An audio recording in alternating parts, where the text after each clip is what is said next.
मैं हूं mystery man. मेरा काम है कई अनसुलझी मिस्ट्रीज को सोल्व करना। हालांकि मैं अपने आप में ही एक बड़ी मिस्ट्री हूं, वो बात अलग है। मेरे पास कई विचित्र केसेस आते रहते हैं, लेकिन ये वाला थोड़ा अलग था। क्या कहूं तो हद से ज्यादा ही अजीब।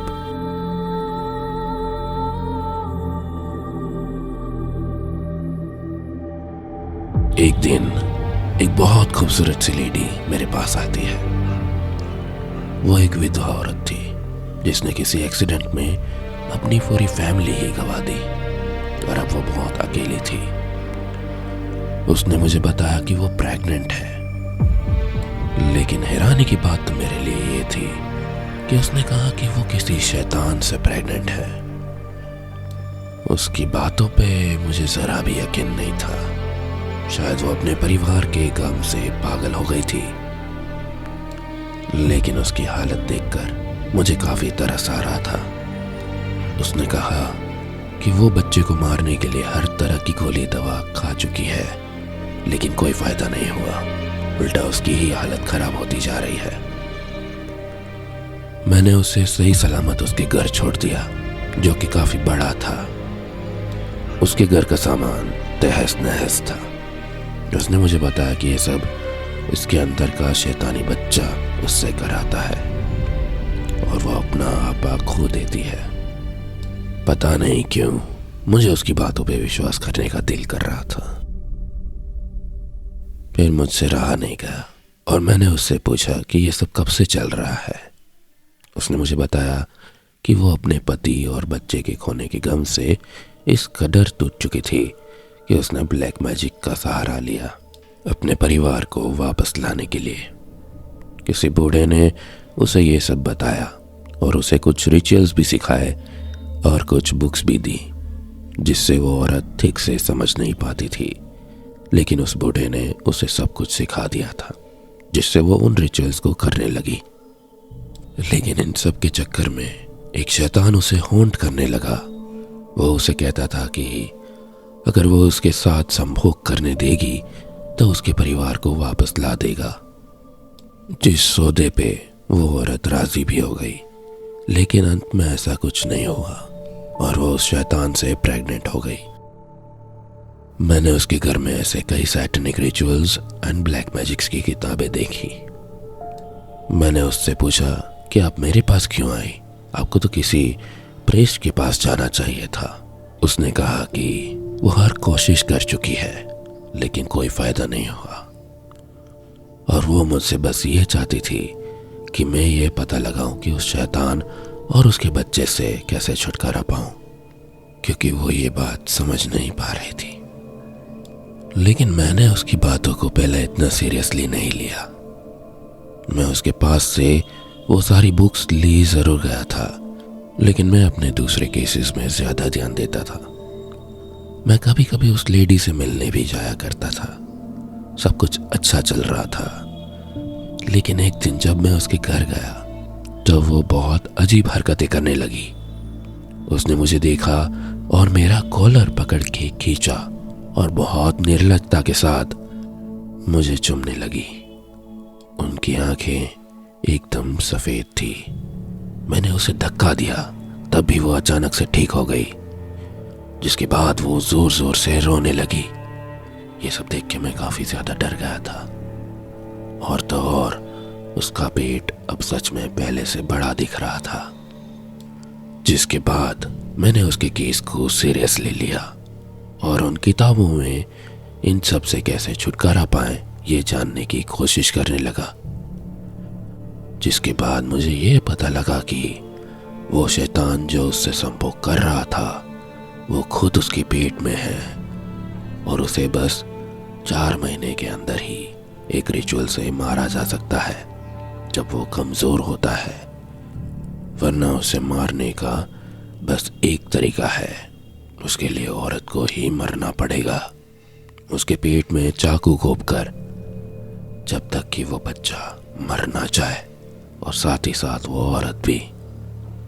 वो औरत मेरे पास तब आई थी जब उसका तीसरा महीना चल रहा था, लेकिन मैंने तो 2 महीने यूं ही बर्बाद कर दिए थे।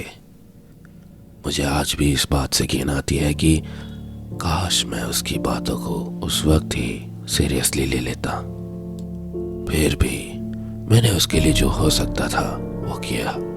वो एक बहुत अच्छी औरत थी।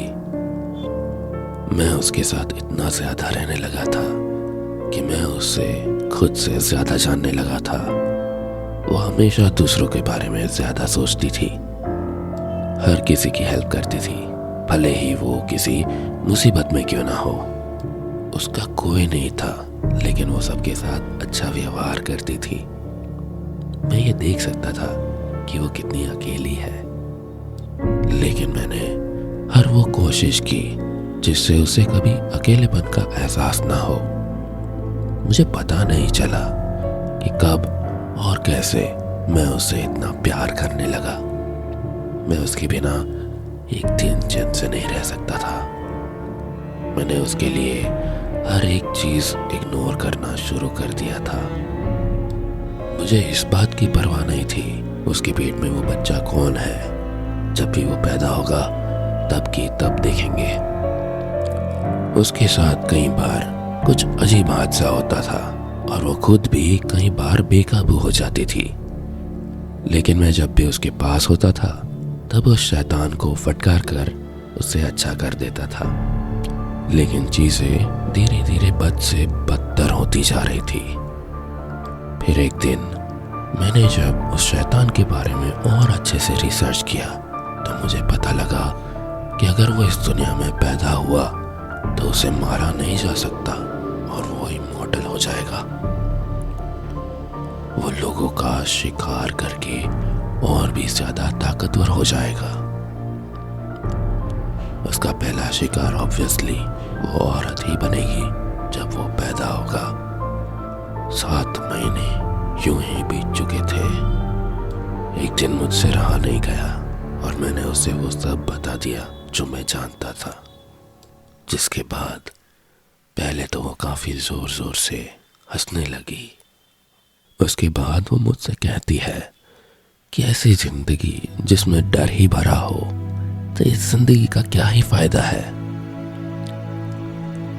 मैं जिंदा भी रही तो इस दुनिया में कहर ही लाऊंगी। उससे अच्छा तुम मुझे मार दो। लेकिन मैं ये सब नहीं करना चाहता था।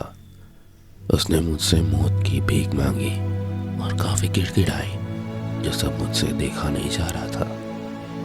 मैंने उससे कहा कि कोई ना कोई तरीका जरूर होगा, जिसके बाद मैं उसे छोड़कर चला गया, ये दिलासा देके कि मैं सब कुछ ठीक कर दूंगा। मैंने कई लोगों की मदद मांगी, कई एक्सपर्ट्स के पास गया, बहुत से नुस्खे अपनाए, लेकिन किसी भी चीज का कुछ फायदा नहीं हुआ। एक शाम मैं उसके घर फल फूल लेकर गया। वो शाम में जिंदगी भर कभी नहीं भूल सकता। आसमान एकदम डार्क और ब्राउन था। काफी तेज हवा चल रही थी और हर तरफ धूल उड़ रही थी। मैं उसके घर जब पहुंचा तो मैंने उसे आवाज लगाई, लेकिन उसने कोई जवाब नहीं दिया। मैं काफी घबरा गया। मुझे लगा कहीं वो फिर से पोसेस्ड नहीं हो गई। मैं तुरंत उसके रूम में गया और मैंने क्या देखा कि वो जमीन में मरी पड़ी है। उसके रूम के बाहर खून के छींटे थे। उसने अपना पेट पूरी तरह फाड़ दिया था और कई बार अपने पेट में चाकू मारे थे। वो नजारा इतना दर्दनाक था कि मैं बता नहीं सकता। पता नहीं उसने कैसी हिम्मत करके ये काम किया होगा। मेरा दिल पूरी तरह टूट चुका था और वो सदमा में बता नहीं सकता जो मुझे लगा था।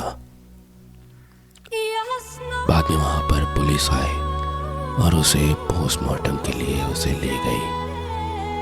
डॉक्टर्स का कहना था कि उसके पेट से उन्हें कुछ नहीं मिला, लेकिन उसके पेट में कुछ तो था, लेकिन वो कहाँ गया कोई नहीं जानता। ये बात वाकई में काफी डरावनी थी। उसने मेरे लिए एक चिट्ठी छोड़ रखी थी कि उसे मेरे साथ बिताए वो पल हमेशा याद रहेंगे। भले ही वो कुछ समय के लिए थे, लेकिन बहुत अच्छे थे। वो हमेशा मेरी शुक्रगुजार रहेगी। उसे यकीन है वो मरने के बाद उसके परिवार से ज़रूर मिलेगी। ये पढ़ते हुए मैं बस फुट कर रो पड़ा। मुझे सबसे ज़्यादा दुख तो इस बात का था कि मैं उसे बचा नहीं सका। अगर मैंने उसकी बातों को उस दिन सीरियसली लिया होता तो आज वो जिंदा होती।